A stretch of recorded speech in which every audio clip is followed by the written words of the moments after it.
This is Lenovo IdeaPad 720s. It's a mini notebook and the Windows system has crashed. So in this video, I'm going to show you how to get into BIOS, change a couple of major settings to enable the USB boot, of course in UEFI format, okay? So first thing, you should have one bootable Windows 10 or 11 thumb drive. Make sure you write it correctly. So you need to install from this USB. That's mean you need to enable the USB boot. So make sure your USB port is good, not loose, otherwise it's going to missing. And then connect your charger. So now Lenovo IdeaPad doesn't have kind of functional key for BIOS. Instead, they add a feature which is called Novo button. So if you look at on the right hand side, you can see there is a USB port, headphone jack, and little hole in there. Okay, so the actual BIOS, I would say the BIOS button is internal, and you can use a paperclip or SIM ejector tool and just push through this hole. You're gonna feel a little click noise. Okay, and your notebook must has to be switched off, and it's going to turn on automatically, and it will take you directly to the Novo button menu, which is that one. As you can see, this is the actual BIOS screen.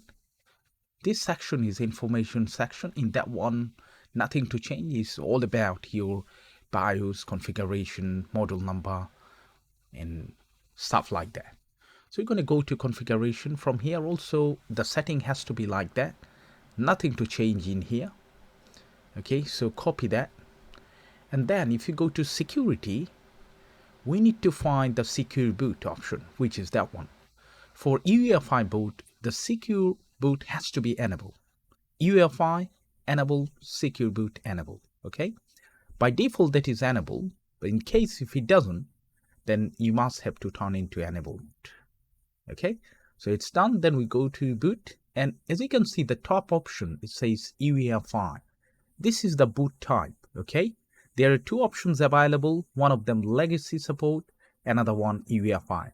By default it's on UEFI, but if you see legacy support, make sure you hit enter, highlighted it, the UEFI, and hit enter again to save. And now if you go to the bottom, you can see there is a boot priority option.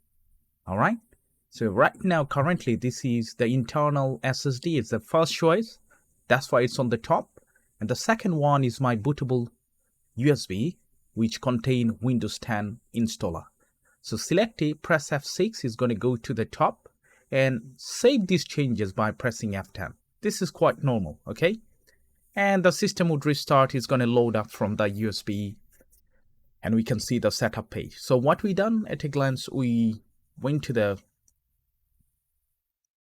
Novo button by clicking that hidden button by paperclip or SIM ejector tool, and then we went to configuration. There was nothing to change, and then security, secure boot enable, then boot priority option, and boot type in UEFI.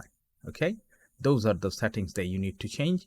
And of course, to save those, we had to press F10 and hit enter, so system get restarted. So here we go. We need to accept the terms and condition, hit next. Now if you want to do clean installation, you have to choose the bottom one, which is called customs, and there is all the partition from a single drive. Make sure before you delete those, you back up your data if there is anything, because if you delete, you're going to completely lost your data. So make sure it doesn't happen in that way. Okay, you need to back it up if there is anything. So we're going to delete all of them one by one, because I want super clean installation. I want to make sure there is no any previous data left in there. Delete one by one, and it's going to show you just single partition. And if you hit next, it's going to start setting up. Copy the files to the directory, built-in updates, finalizing the setup, and it's going to ask you to choose whether region, language, keyboard layout that you want. Okay, and also Windows wants your permission, how to use the features and stuff. Most of the time I say no as much as possible. For example, location surveys, sending diagnostic data and stuff information, I always say no. Okay. And also, when it finalizes, it's going to ask you to connect into internet so it can get all the updates and everything. I would suggest you, please don't do that. Let's finish the setup first. Once it's done properly, you can get into the home page, you can connect into your Wi-Fi, and you can do the manually updates, which is much, much better. Otherwise, that process could take a couple of hours, even longer, even sometimes get failure for no reason. Okay. So let's see until end of this video what happened if this one gets us a clean Windows installation successfully or not.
So the finally setup has done and it seems everything is fine. Now we can connect into Wi-Fi and update it.